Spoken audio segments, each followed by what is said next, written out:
안녕하세요, 구독자 여러분. 오늘도 랄라 채널을 찾아주셔서 진심으로 감사드립니다.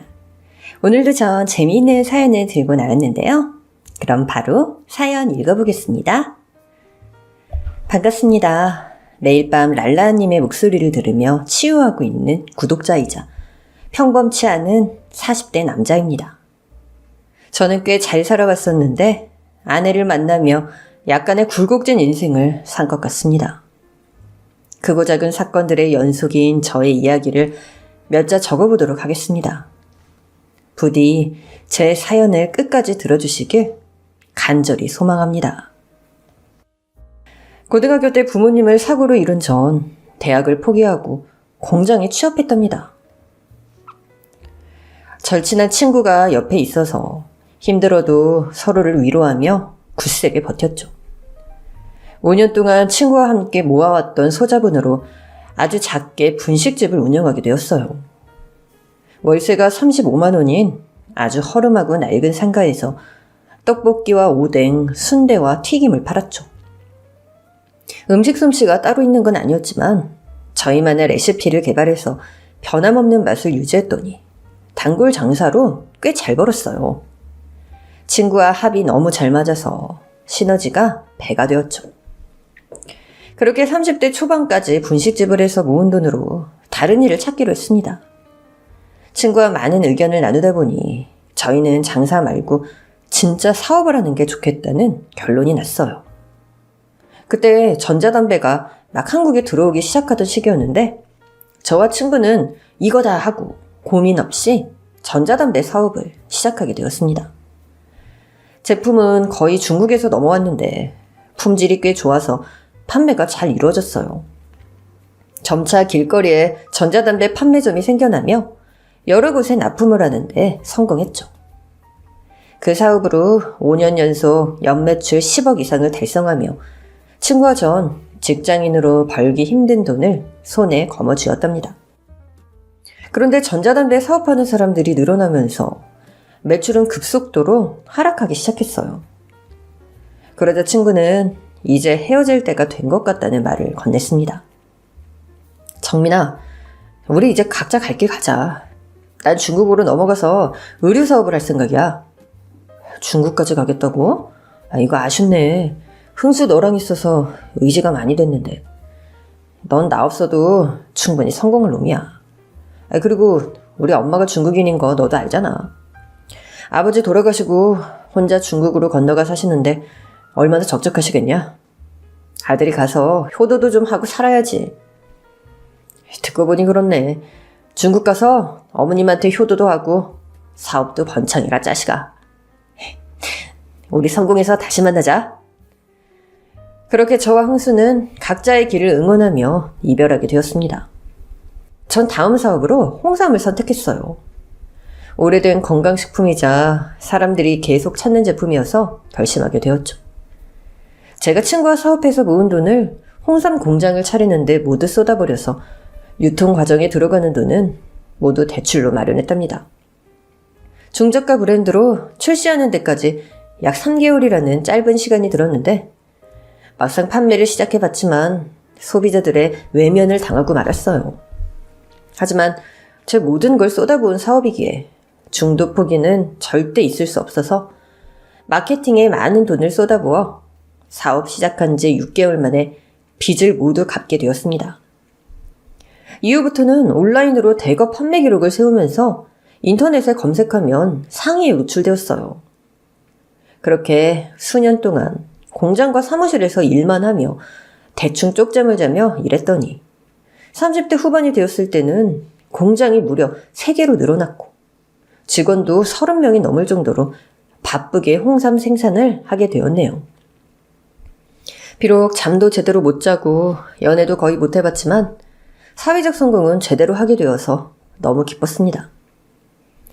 36이 되던 해에는 믿을 만한 직원 2에게 운영을 맡기고 편하게 대표 생활을 하기 시작했어요.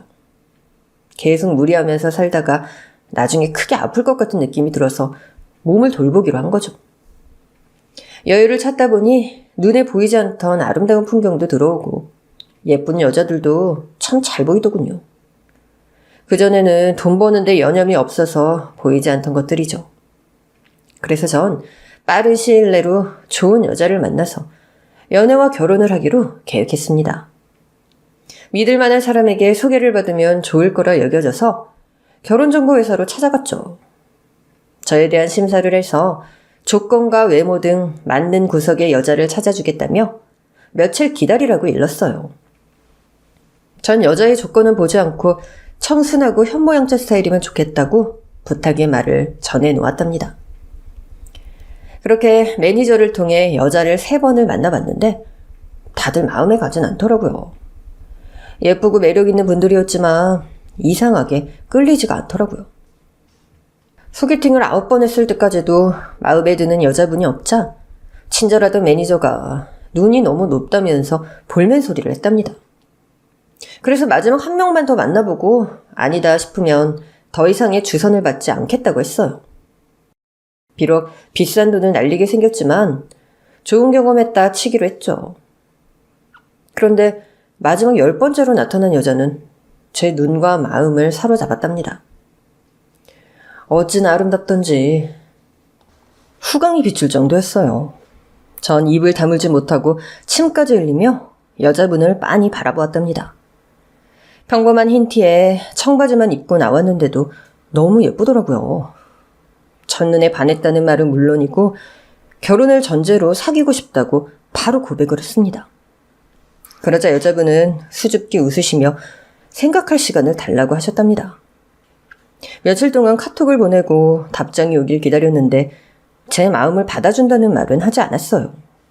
그냥 안부 메시지만 보내고 말더라고요. 하지만 전 이대로 포기할 수 없어서 직접 그녀의 집 앞까지 찾아가서 사랑 고백을 했답니다. 이에 그녀는 저의 진심을 느꼈는지 제 마음을 받아주었어요.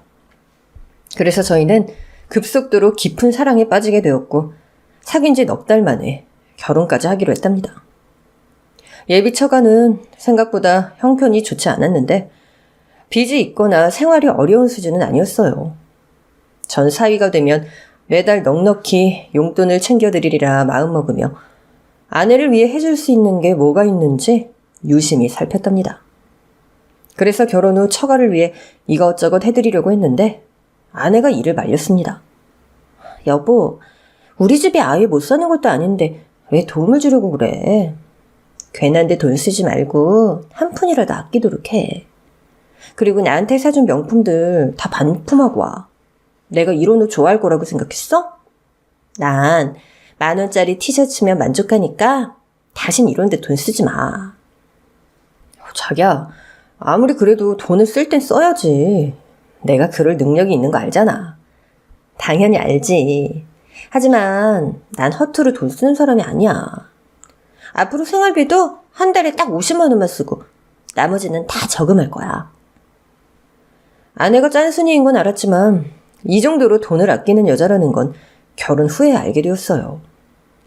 이런 아내와 결혼하는 걸 천운이라는 생각이 들었죠. 그래서 전 통장 5개를 모두 아내에게 맡기기로 했답니다. 사업에 오고 가는 통장만 빼고 말이죠. 그래서 돈을 쓸 때마다 아내의 허락을 받아야 해서 저도 적은 용돈을 받아가며 생활하게 되었어요. 아내가 절약을 강요해서 최소한의 지출만 하며 말이죠. 그런데 직원들의 휴가나 명절 때가 되면 제가 현금 보너스를 종종 줘왔기 때문에 다가온 명절에도 똑같이 할 생각이었죠. 전 회사 통장이 아닌 제 통장에 있는 돈을 인출해야 해서 아내에게 허락을 받으려고 했답니다. 자기야, 이번 명절에 직원들 보너스 줘야 되거든? 통장 좀 줄래? 보너스?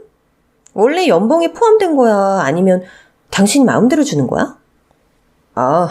연봉에 포함된 건 아닌데 그냥 고생들 하니까 내가 때때로 현금 봉투를 나눠주거든. 이번 명절에도 똑같이 나눠줄 계획이라 돈을 좀 써야 할 것 같아. 그러니까 줄 필요도 없는데 선심을 쓰시겠다? 그렇게 퍼주면 호의를 권리로 하라. 나랑 결혼해서 살려면 이런 불필요한 지출은 하지 마. 오늘 당신한테 실망인데? 돈을 이렇게 막 쓰면서 살아온 거야? 자기야. 그런데 보너스를 주면 직원들의 사기가 달라져. 이게 다 회사를 위한 거라고. 물러 터진 소리 하지 마. 내가 알게 된 이상 절대 안 돼. 나한테 통장을 왜 맡겼는지 잘 생각해봐. 이건 다 우리를 위해서고 당신을 위해서 하는 조언이라고. 아내가 워낙 거세게 반대를 하는 바람에 포기하고 직원들의 보너스를 생략하게 되었습니다. 직원들 모두 기대하는 눈치였는데 제가 회사 사정으로 보너스를 주지 못한다는 말을 전하자 표정들이 일그러지더라고요. 그때 아내가 했던 호의를 권리로 한다는 말이 떠올랐습니다. 그제야 아내가 현명한 사람이구나 하는 확신을 다시 한번 가지게 되었네요. 그래서 전 아내가 하는 말은 군소리하지 않고 달게 들었습니다. 나중에 아이를 낳으면 더 좋은 집으로 이사하고 저희 식구를 위해 돈을 쓰겠다는 말을 믿으면서 말이죠. 그렇게 손에 돈을 주고도 아내는 시장에서 파는 싸구려 옷만 입고 다녔어요. 게다가 처가와 시댁을 자주 오가는 아내를 위해 자동차를 선물하려고 했는데 중고차를 사겠다고 고집을 부렸답니다. 자기야, 차는 좋은 거 타도 돼. 안전을 위해서라도 비싼 차를 사란 말이야. 그게 무슨 소리야. 차는 굴러가기만 하면 장땡 아니야? 난 중고 마티즈 정도면 충분해. 만약 티커가 있었더라면 그걸 샀을 거야. 그래서 결국 13만 킬로를 탄 마티즈를 사주었답니다. 카센터에 가서 검사를 받아봤는데 다행히 주행하는 데는 별 문제가 없을 거라는 말을 들어서 안심하게 되었죠. 또 결혼 후 처음 찾아온 아내 생일에 호텔 식당을 예약했더니 당장 취소하라며 화를 냈답니다. 자기가 대단한 사람도 아닌데 뭐하러 호텔까지 가서 밥을 먹느냐며 절 혼내더라고요. 그래서 아내 생일날 저희가 향한 곳은 호텔 뷔페가 아닌 6,000원짜리 한식 뷔페였습니다. 거기서 본전을 뽑겠다고 3번이나 밥과 반찬을 퍼서 과식까지 하더라고요. 제 돈을 막 쓰고 싶지 않다는 마음을 자주 내비쳐 주어서 고맙고 미안한 마음이었죠. 그리고 처가에 제가 해드리는 건 홍삼을 끊기지 않게 드리는 것뿐이었답니다.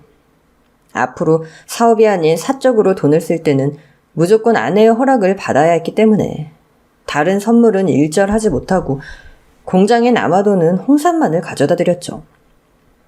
그럼에도 장인 장모님은 무척 좋아하셨어요. 사위가 힘들게 만든 홍삼을 공짜로 먹는 게 미안하다는 말을 입에 달고 사셨습니다. 아내가 두 분의 영향을 받고 사채없이 잘 자란 것 같았죠. 또 20대 후반의 처남은 혼자 힘으로 족발집을 오픈하기도 했습니다.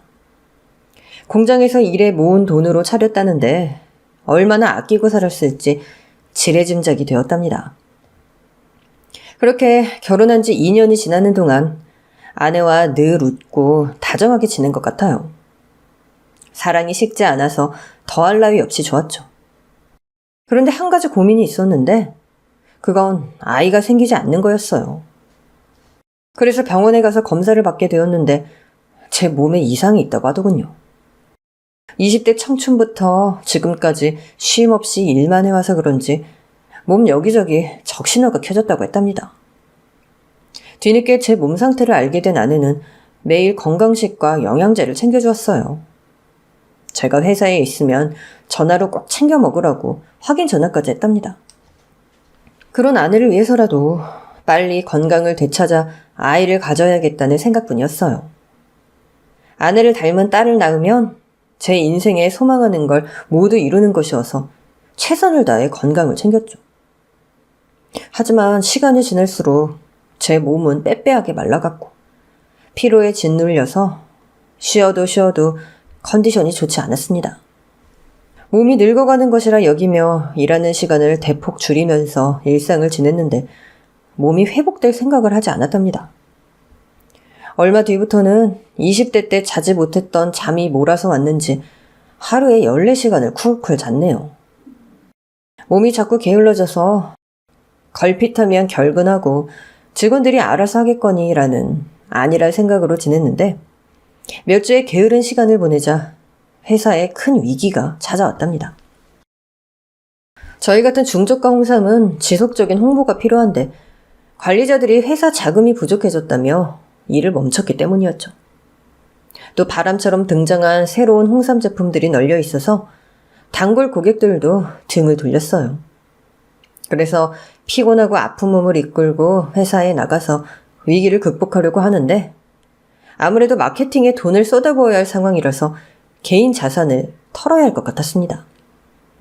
그래서 아내에게 회사의 위기 상황을 전하고 제 통장 5개 중 3개를 달라고 부탁했어요. 자기야, 요즘 회사가 너무 어려워. 이대로 가다가 내일 모레 직원들 월급도 못 줄 상황이야. 아무래도 내 재산을 써서 크게 광고를 해야 할 것 같아. 무슨 광고? 당신 홍삼은 신뢰도가 높아서 잘 팔리는 거 아니었어? 괜한데 돈 쓰지 말고 조금 더 기다려봐. 당신이 몰라서 그러는데 광고가 있어야 회사가 돌아가. 원래 분기별로 한 번씩 큰 돈을 써서 홍보를 해야 한다고. 작년에 중년 배우를 써서 억대가 들어갔다니까. 그렇게나 크게 써야 돼? 알겠어. 잠깐 기다려봐. 아내는 방으로 들어가서 서랍 안에 있던 통장들을 가지고 나왔습니다. 전 미안하고 고맙다는 말을 전하며 통장을 펼쳐보았어요. 그런데 잔고 내역을 보니 제 돈이 거의 다 사라지고 몇만 원씩만 남아있는 겁니다. 자기야, 이게 어떻게 된 거야? 왜 돈이 이것밖에 없어? 그거? 내가 좀 썼어. 아니, 어디 얼마나 썼길래 20억이라는 돈이 감쪽같이 사라졌냐고. 당신이 허튼데 돈 쓸 사람 아니잖아. 그게 말이야, 우리 친정 식구들한테 좀 썼어. 부모님한테 아파트랑 노후자금 해드렸고 남동생한테는 족발집 차려줬고. 뭐라고?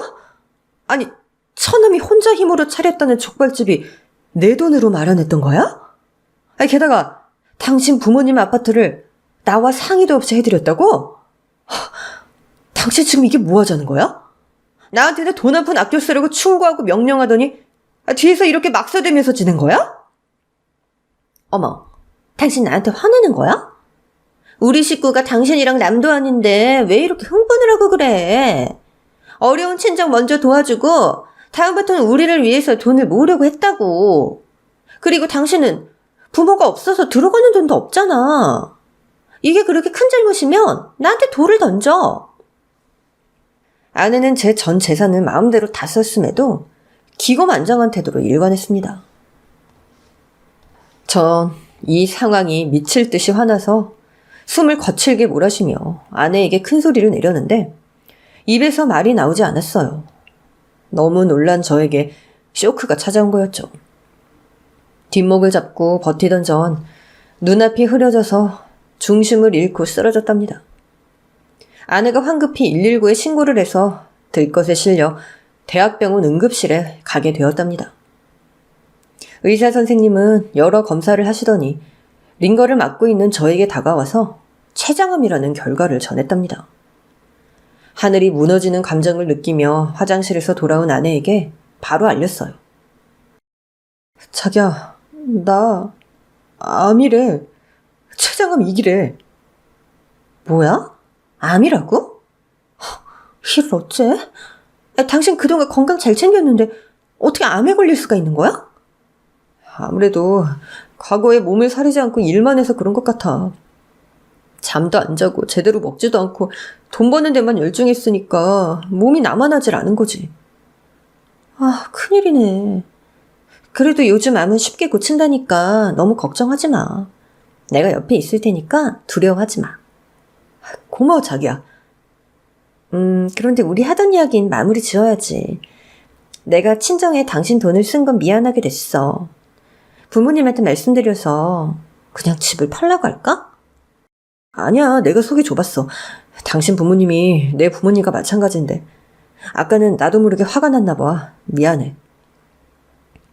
전 암이라는 무서운 병에 걸리자 돈 따위는 전혀 중요하지 않았습니다.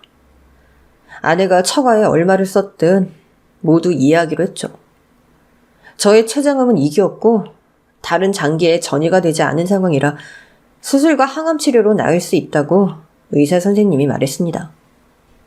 그래서 바로 암병동으로 입원 수속을 받고 8인실 입원실로 들어갔답니다. 그런데 아내는 첫날부터 집으로 돌아가겠다고 하더군요. 조금 전까지 제 옆에서 지켜주겠다는 말을 했는데 말이에요. 여보, 나 여기 못 있겠다. 환자들이 풍기는 악취가 좀 심하네. 오늘은 집에 가서 자고 오도록 할게. 당신한테 필요한 생필품도 좀 챙겨오고 말이야. 많이 불편해? 생필품은 그냥 1층에서 사면 되잖아. 나 혼자 있기 무서워서 그러는데 같이 좀 있으면 안 될까? 안 될 것 같아. 그리고 사람도 많은데 뭐가 무서워. 내일 아침 일찍 올 테니까 오늘 밤은 좀 혼자서 자. 그래, 알겠어. 자기야, 당신이 수술비랑 입원비를 좀 준비해줘야겠어. 내가 지금 가진 돈이 없으니까 부탁 좀 할게. 그 정도는 해줄 수 있지? 수술비? 알았어, 알아볼게. 그렇게 말한 아내는 뒤도 돌아보지 않고 나갔습니다. 생각해보니 아내도 충격을 받아서 제정신이 아닐 것 같다는 생각이 들어서 이해하고 넘어가려 했죠. 하지만 다음 날에도 아내의 모습은 코빼기도 보이지 않았어요. 그래서 전화를 걸었더니 갑자기 바쁜 일이 생겼다며 오늘도 저 혼자 병원에서 지내라고 했답니다. 아내에게 서운하고 섭섭한 마음을 가지게 되었는데 그 감정을 식기도 전에 회사 관리자에게서 연락이 왔어요. 대표님, 회사 못 나오시나요? 어제가 금요일인데 회사에 자금이 없어서 지급을 못했습니다. 직원들 모두 회사 재정이 어렵다는 걸 알고 있어서 일을 하고 있지 않은 상황이에요. 어떻게 해야 될까요? 이사님 죄송합니다. 제가 몸이 아파서 지금 병원에 있어요. 그리고 당장 직원들 월급을 지급하지 못할 것 같아요. 이사님이 대신 상황 좀 전해주시고 당분간만 기다려달라고 해주시면 안 될까요? 제가 대출을 알아보고 해결하도록 하겠습니다. 대표님, 빨리 해결해 주셔야 원활하게 돌아갈 것 같습니다. 지금 저희 제품이 창고에 박혀 있는 걸 전 직원이 알고 있어요. 다들 각자 살 길을 찾고 있는 것 같다고요. 네, 알겠어요. 제 몸이 좀 나아지면 위기를 해결해 보도록 하겠습니다. 전 몸도 가누지 못하는 상황에서 회사에 안 좋은 소식까지 듣게 되니 머리가 깨질 것 같았습니다. 게다가 아내도 눈에 보이지 않으니 답답한 심정이었죠. 천장만 보며 한숨을 쉬고 있는데 의사와 간호사 한 명이 저에게 다가오더군요. 박정민 씨, 수술은 나흘 뒤에 하도록 하죠. 긴장하시지 마시고 마음을 비우도록 하세요. 네, 선생님 감사합니다. 저 무사하겠죠? 그럼요. 여기 입원한 환자들 모두 제가 수술했습니다. 다들 회복하고 있는 거 보이시죠? 여하튼 보호자에게 수술 동의서에 사인하라고 말씀해주세요. 나머지 설명은 간호사님이 해주실 겁니다. 의사 선생님은 짧게 수술 날짜를 전하고 나가셨고 간호사가 주의할 점을 알려주고는 수술비를 수납하라고 전했답니다. 그런데 지금 제가 가지고 있는 돈은 아예 없었으니 당장 아내의 도움이 필요했어요. 하지만 아내는 전화를 걸어도 문자를 보내도 감감무소식이었습니다. 다음 날이 되어도 제 연락을 받지 않아서 난감한 상황이었죠. 그래서 장모님께 전화를 드렸습니다. 장모님, 지은이랑 연락 되시나요? 지은이? 자네 마누라를 왜 나한테 찾아? 지은이 친정에 온 지 꽤 됐어. 아직 못 들으신 모양이군요. 장모님, 제가 췌장암에 걸려서 병원에 입원했습니다. 장모님은 제 암 소식에 태연하게 대답하셨어요. 그래?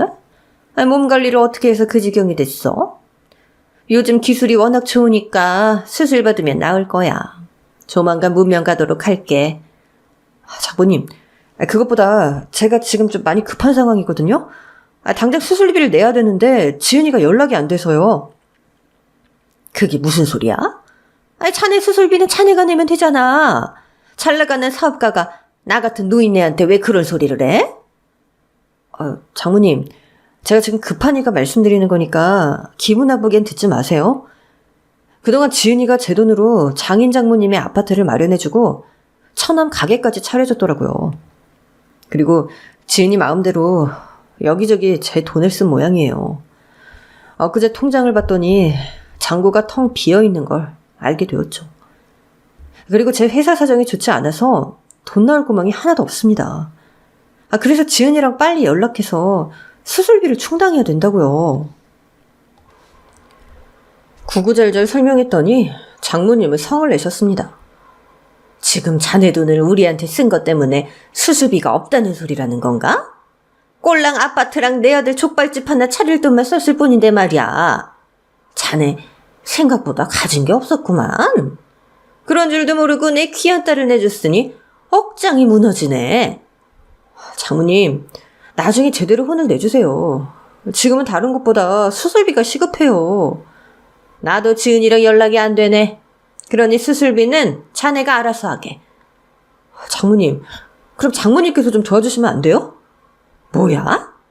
지금 아파트 하나 해줬다고 돈 내놓으라고 하는 겐가? 진짜 어이가 없네. 어떻게 된 게 지 수술비 하나 마련 못하는 놈이 사이가 된 거야. 이 한심한 놈아. 네 똥은 네가 알아서 닦아. 그렇게 장모님은 제 전화를 끊으셨습니다. 화를 낼 상황이지만 그것보다 제 수술비가 시급해서 어떻게 해야 할지 모르겠더라고요.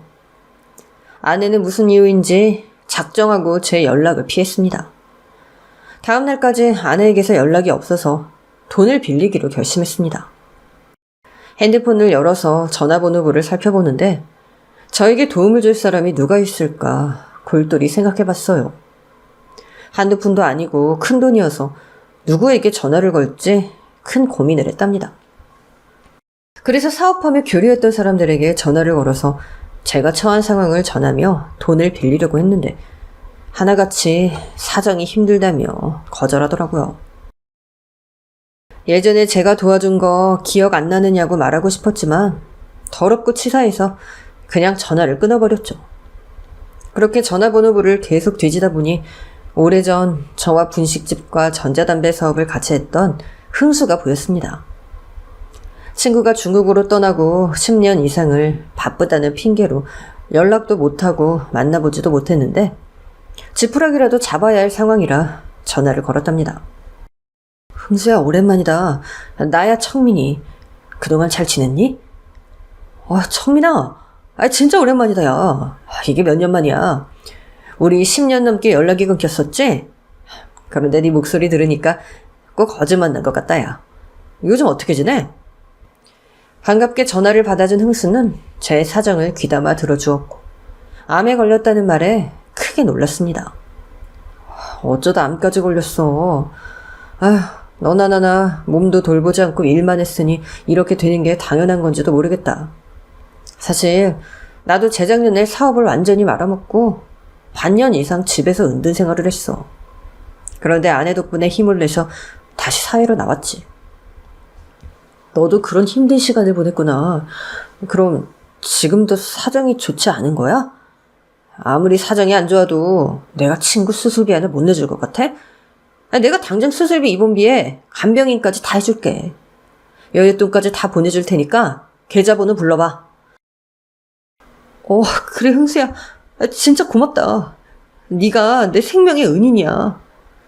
정민아, 수술 잘 받고 쉬고 있어. 내가 조만간 한국에 갈 테니까 그때 보자. 할 말이 많다 친구야. 보고 싶다. 나도 할 말이 많아. 그리고 너무 보고 싶다 친구야. 흥수는 전화를 끊자마자 거액의 돈을 제 계좌로 보내주어서 바로 수납창고로 가서 수술비를 냈답니다. 그리고 수술날이 되자 아내가 찾아왔어요.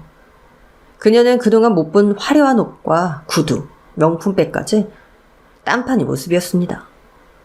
자기야, 왜 이렇게 연락이 안 됐어? 수술비가 시급한데 당신이 전화를 받지 않아서 친구한테 빌렸다고. 나한테 수술비를 달라고? 내가 왜? 내가 당신 몸 아픈 걸 책임져야 하는 의무라도 있어? 여보, 갑자기 왜 그래? 오늘 옷차림도 그렇고 안 와도 명품백까지 두르고 있는 게 꼭 딴 사람 같아. 왜? 난 이런 거 걸치면 안 되니? 시장에서 파는 천조가리만 걸치고 살아야 되냐고. 자기야, 왜 이렇게 흥분을 하고 그래? 알았으니까 진정해, 어? 그러자 아내는 명품백에서 종이 한 장을 꺼냈습니다. 자, 내가 당신한테 줄 건 이것밖에 없어. 마지막이니까 기분 좋게 도장 찍어주길 바래. 이게 뭐야? 이혼 서류? 여보, 도대체 왜 이러는 거야? 왜 이러긴. 당신 이제 완전 그지잖아. 암에 걸려서 비실거리고 회사도 망하게 생겼으니까 더 볼 게 없겠더라고. 완제품인 줄 알았는데 불량품이었으니 반납해야 하는 게 당연한 거 아니겠어? 난 현실주의자라 질질 짜면서 당신 옆에서 위로니 응원이니 이딴 거 못해줘. 여보, 지금 장난치는 거지? 당신 이럴 사람 아니잖아. 날 끔찍이 생각하는 사람이었잖아. 그거야. 당신 돈 뽑아먹을 때나 그렇게 한 거지. 그런데 이제 더 두고 볼 것도 없을 것 같아서 헤어지는 게 좋겠어. 당신은 이 지경이 됐으면 대충 예상이라도 하고 있어야 되는 거 아니야? 뭘 그렇게까지 놀라고 그래? 당신을 옆에 둬서 나한테 좋을 게 뭐가 있는데? 여하튼 난 당신이랑 이혼할 거니까 당신도 마음 정리해. 법원에 꼭 오지 못해도 대리인을 보내면 이혼이 된다고 하더라? 내가 당신 대리인까지 구해뒀으니까 도장만 찍으면 돼. 여보, 이러지 마. 나한테 당신이 전본데 이혼을 하자니. 나 금방 완치될 거야. 그럼 지금보다 훨씬 더 크게 성공할 거라고. 당신도 내 능력 알잖아. 당신 능력이 알지. 그런데 당신 사업은 거의 망했는데 어떻게 다시 시작하려고? 미천도 바닥났는데 무슨 수로 복귀할 거냔 말이야. 나한테 괜한 기대하지 마. 난 당신 같은 고장난 불량품은 상대도 하기 싫어. 긴 말하지 말고 이혼 서류에 도장 찍고 혼자 사업을 하든 농사를 짓든 마음대로 하고 살아. 진짜? 거머리처럼 들러붙지 말고 당장 찍으라고! 아내는 제가 알던 여자가 아니었습니다. 너무 다른 말투와 행동이 제 머리를 쭈뼛 서게 했습니다. 당신 나한테 이럴 수 있어? 내 전 재산을 빼돌린 것도 모자라서 사업이 망해가고 몸이 아프다니까 가차없이 버리는 거야? 그리고 나한테 수술비 주는 게 아까워서 내 연락을 씹은 거였니? 더럽게 말 많네. 그럼 더 빨아먹을 것도 없는 너한테 수술비를 줄 거라 생각했어? 내가 돈을 허투루 쓰는 사람이 아닌 걸 알면서 그런 기대를 한 거야? 난 계산적이고 현실적인 사람이야. 손해보는 장사는 절대 하지 않는다고. 그리고 네가 나 좋다고 해서 결혼해줬잖아. 나 같은 마누라 만나서 몇 년 잘 살았으면 된 거 아니야? 잡다한 말 같은 거 다 집어치우고 도장 찍어. 내가 선심 써서 오늘 마음 편히 수술받게 해주려고 찾아온 거라고. 기생충 같은 년? 모든 게 가짜였어. 내 돈을 보고 연기한 사기꾼이었구나! 지랄을 한다. 너 거울 안 보니? 주제 파악 좀 해. 나 같은 여자가 뭐가 아쉬워서 너 같은 놈이랑 평생 사니? 뽑아먹을 만큼 뽑아먹고 버릴 생각이었어. 그리고 얼마 전에는 너보다 훨씬 잘 나가는 놈을 물었어. 강남에 빌딩을 소유하고 있는 중재벌이야. 몇 달 전 당신 사업이 주춤할 때부터 만나왔지. 미리 갈아타길 참 잘한 것 같아. 그 남자를 만나지 않았더라면 너 같은 똥덩어리 옆에 붙어있을 뻔했잖아. 어쨌든 난 그 사람이랑 재혼해서 더 부유하게 살 생각이야. 이번엔 아기까지 낳아서 살 계획이라고. 나쁜 년. 내 피를 쪽쪽 다 빨아먹고 바람을 피워? 그리고 뭐? 재혼을 해? 하나부터 10까지 계획적이었어. 수수한 척 검소한 척 하면서 내 돈을 다 뽑아먹고 버리는 게 작전이었니? 너란 년은 인두겁을 쏜 짐승이었어. 더럽게 떽떽거리네. 당신 입냄새 심하니까 주둥이 좀 다물어. 암에 걸리면 악취가 심하다더니 입에서 똥 끓인 내가 펄펄 난다. 할 말 다 했으면 그만 이혼 도장이나 찍어. 조용히 각자 갈 길 가자는 말이야. 그런데 어쩌지? 난 당신 좋으라고 합의 이혼 못 해주겠는데? 불륜으로 한번 끝까지 살아봐. 예상한 말이 나오네. 그럼 뭐 할 수 없지. 소송으로 가는 수밖에. 내 애인이 소송비랑 다 내준다고 했으니까 당신도 그럼 변호사 알아봐. 아내는 제가 비난의 말을 하려 하자 등을 돌리고 병실을 나가버렸습니다. 우라통이 터져서 미치는 줄 알았죠. 배신감에 휩싸여서 머리를 쥐어뜯고 있는데 간호사 둘이 들어와서 수술 준비를 하겠다고 하더군요. 전 복잡한 심경으로 수술실로 들어가게 되었고 다시 눈을 떴을 땐 온몸에 붕대가 붙어 있었습니다. 다행히 수술은 잘 됐다고 전하며 항암 치료를 시작하게 되었어요. 저를 버리고 상간남과 살림 차린 아내에게 복수하겠다는 마음으로 이를 악물고 힘든 치료를 버텨냈더니 몇 달 만에 완치 판정을 받게 되었답니다. 퇴사하기 사흘 전 중국에서 친구 흥수가 저를 보러 찾아왔어요. 너무 늦게 와서 미안해하기도 했고 완치가 되어서 축하한다는 말도 전했죠. 너도 대단하다. 혼자서 암과의 사투라니. 결혼해서 잘 살고 있다는 소리 들었을 때 내가 얼마나 기뻐했는 줄 아냐? 그런데 이렇게 토사구팽을 당했으니 내 기분이 너무 안 좋다. 그러게 말이다. 내 인생에 위기 같은 건 없을 줄 알았는데 이런 일이 다 있네. 뭐 그냥 비싼 학원비 냈다 쳐야지.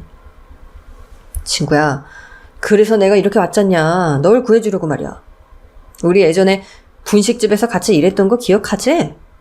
우리 환상의 콤비 아니었냐? 그렇긴 했지. 손발이 너무 잘 맞아서 싸움 한 번 하지 않았잖아. 그런데 날 구해주겠다니 그건 무슨 말이야? 너 지금 홍삼 사업 망하기 직전이라며. 그거 정리하고 나랑 동업하자. 내가 지금 중국에서 김치 사업을 하거든? 여기저기 수출을 하고 있는데 가장 많이 하는 나라가 한국이니까 네가 한국에서 유통을 좀 맡아줘. 중국산 김치라고 해서 다 더럽게 하는 거 아니다. 내가 얼마나 청결하게 김장하는지 나중에 보여주도록 할게. 김치 사업이라. 좋아. 내가 지금 뭘 가릴 처지가 아니야. 가진 게 이 몸뚱아리밖에 없어. 네가 시켜만 주면 이 한 몸 바쳐서 대박을 터뜨려 볼게. 설아, 너 밤새워가며 일할 생각은 집어치워. 우리 이제 40대야. 몸서리면서 일해야지.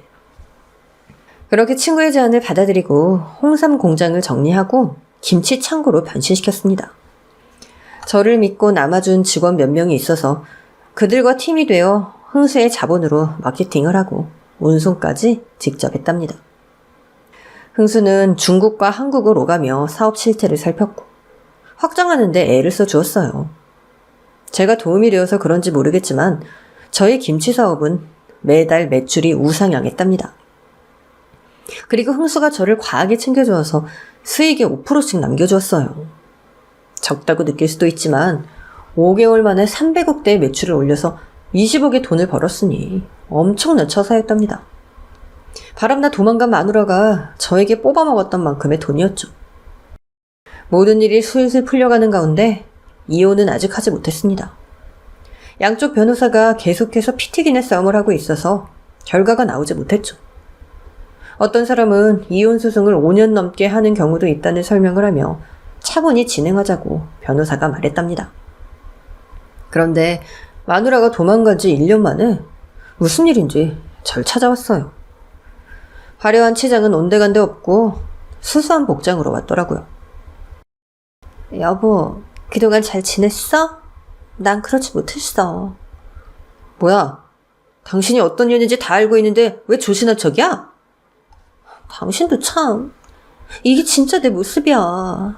전에는 내가 잠깐 헷가닥해서 그런 거지. 용건이 뭐야? 할 말 있으면 변호사 통해서 하시지? 나 그 남자랑 헤어졌어. 알고 보니까 사업가가 아니라 백수의 도박에 미친놈이었다니까? 사업 투자를 해달라면서 우리 부모님 집을 담보로 10억이나 가지고 톡했단 말이야. 그 말을 듣자 속이 얼마나 시원하던지 변비가 한 방에 해결되는 기분이었답니다. 결국 소 잃고 외양간 고치려고 찾아온 셈이었죠. 그러니까 그 사기꾼한테 돈을 다 뜯어먹히고 버림당했다는 거네. 야, 안 됐다 야. 경찰이 그 자식 잡긴 했는데 이미 도박이 모두 탕진하고 난 뒤더라고. 지금 감옥 가 있어. 여보, 그 자식이랑 나 깨끗하게 정리했어. 그래서 말인데 우리 이혼소송 취하하고 다시 같이 살면 안 될까? 그동안 당신이 얼마나 그립던지 이루 말할 수 없었다니까? 사기당하고 돈이 아쉬워서 찾아왔으면서 입에 발린 소리하고 있네. 당신 나 암 걸렸다고 했을 때 뒤도 보지 않고 버렸던 거 까먹었냐? 게다가 내 재산도 싹 다 빼돌렸잖아. 난 소송에서 그 돈 다 돌려받을 생각이니까 그런 줄 알고 꺼져라. 지금까지 뭘 들은 거야? 10억을 사기당했는데 무슨 돈을 돌려받겠다고. 나머지 5억 있잖아. 또 처남 족발집도 있고. 그거 다 내가 가져올 테니까 너나 네 식구들은 그지들 준비나 하고 있어. 그러자 아내는 혀를 차며 화를 내더군요. 야, 당신 이렇게까지 집요하고 치사한 남자였어? 나랑 같이 산 정이 있으면 그 정도는 그냥 줘도 아깝지 않잖아. 이봐, 당신이 날 이렇게 만들었잖아. 돈 한 푼 허투루 쓰지 말고 아끼라고 말이야. 그리고 당신이 암에 걸린 날 그렇게 버리지만 않았어도 이렇게까지 하진 않았을 거야. 이게 다 네 년이 뿌린 대로 거두는 거라고. 저의 화건에 아내는 겁을 먹었는지 다시 꼬랑지를 내리고 작은 목소리로 말하더군요. 여보, 우리 이러지 말자. 나랑 같이 살기 싫으면 그냥 좋게 이혼만 하고 끝내자고. 우리 집 재산은 빼앗지 말아줘. 니네 집 재산? 야, 그거 다 내 돈이야, 이 거지년아. 나한테 빨대 꽂고 빨아먹은 돈이 왜 니들 돈이냐? 닥치고 돌아가서 기다려. 니들 식구 모두 손가락 빨면서 살게 해줄 테니까. 아내는 더 이상 말이 통하지 않자 씩씩대면서 돌아갔습니다. 그리고 몇 달 동안 김치 사업의 매출은 계속 상향해서 제가 버는 돈은 한 달에 10억 가까이 되었어요. 친구 덕분에 인생을 제대로 핀 거죠. 그리고 이혼 3차 공판날이 찾아와서 법원으로 향했습니다. 제 변호사는 그동안 아내가 제 통장에서 돈을 뽑아간 내역이 제가 아닌 아내가 몰래 한 짓이라는 걸 목소리 높여 주장하며 그 증거로 처가의 아파트와 처남의 족발집 그리고 아내가 치장한 명품들과 외제차를 보였습니다. 아내는 끝까지 제가 해준 거라며 끝까지 우기더라고요. 하지만 정의는 승리한다는 말처럼 판사님은 진실을 말하고 있는 제 손을 들어주었고 상간남과 살림 차린 것까지 증명이 되어서 저에게 가져간 모든 것을 위자료로 지급하라는 명령이 떨어졌답니다. 아내는 처절한 표정을 지으며 법정에 나서는 저를 따라 나오며 울며 불며 발을 동동 굴렀어요. 여보, 나한테 그 큰돈이 어딨어. 제발 우리 여기까지만 하자. 어? 당신 요즘 사업 잘 된다며. 그러니까 위자료는 받은 셈 쳐주라. 응? 내가 왜 내 뒤통수를 후려친 네 년을 봐줘야 되는데. 어림없는 소리 하지 말고 집에 가서 네 부모랑 집부터 파는 게 나을 텐데. 기한 내에 입금되지 않으면 강제 집행권 요청할 거야. 집에서 강제로 쫓겨나기 전에 빨리 정리하는 게 좋을걸? 그러자 아내는 사람들이 무더기로 다니는 법원 앞에서 무릎을 꿇더군요. 두 손을 들고 싹싹 빌기까지 했어요. 돈이 이렇게나 무서웠나 봅니다. 여보, 내가 이렇게 빌게, 어? 우리 친정 부모님 집 가져가면 식구들 모두 갈 데가 없어. 당장 길바닥에 나앉아야 할 상황이라고. 좋은 일 한다 생각하고 위자료 안 받으면 안 될까? 안 돼. 내가 그동안 너 때문에 마음고생한 거 생각하면 아직도 치가 떨려. 내 홍삼 사업도 충분히 살릴 수 있었는데 너 때문에 망한 거잖아. 돈을 그렇게 가져다 썼어도 내가 암에 걸렸을 때 내 옆에 있어줬다면 이렇게까지 하진 않았을 거야. 그런데 어쩌겠어? 과거를 뒤바뀔 수 없는 노릇이니 미래도 바꿀 수 없지. 난 당신이 처절하게 죄지었는 꼴을 꼭 보고야 말겠어.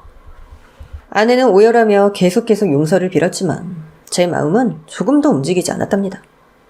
제 바지가장이를 붙들어서 곤란하게 했는데 변호사가 와서 뜯어 말리며 아내가 하는 짓이 일종의 협박이라며 경고의 말을 전했더니 그제야 절 놓아주더라고요. 그렇게 이혼남이 된 전 얼마 뒤 전처에게서 제가 빼앗긴 돈을 돌려받았어요. 전처는 집과 처남의 가게를 팔아서도 갚지 못하자 대출까지 받았다고 합니다. 처가 식구들은 4평짜리 원룸에 들어가서 오순도순 살게 되었다네요. 다들 뭐하고 사는지는 더 들은 게 없답니다.